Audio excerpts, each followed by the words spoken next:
Members may be aware that under an existing provision in Section 197A of the Income Tax Act, individuals not having any tax liability can obtain payments without deduction of tax at source by furnishing a declaration in writing in duplicate in the prescribed form.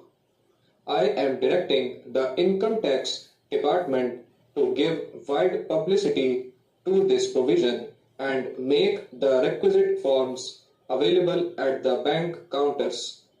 It has been brought to my notice that the proposed requirement of deducting tax at source from winnings from races and payment of commission on sale of lottery tickets would impose an onerous burden on persons responsible for paying these amounts.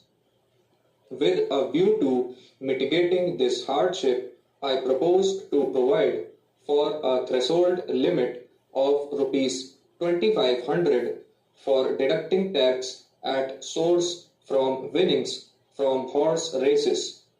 Tax will be deducted at source on commission etc.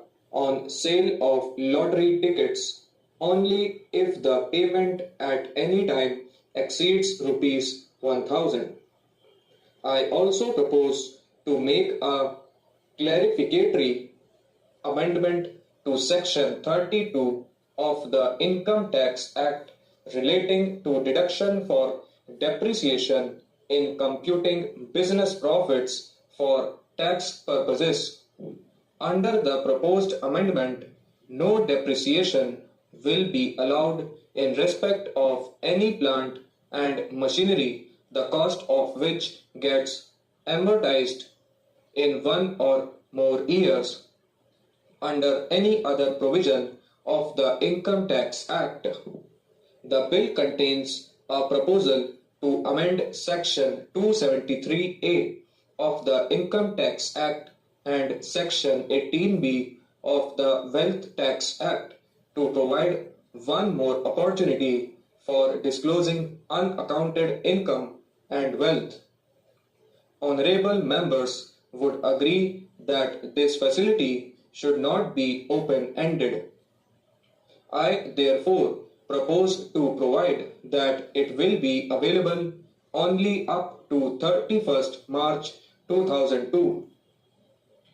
The bill contains a proposal under which the discretion of the income tax authorities to entertain application for registration of charitable or religious trusts and institutions will be restricted to 3 years from the creation of trust or establishment of the institution.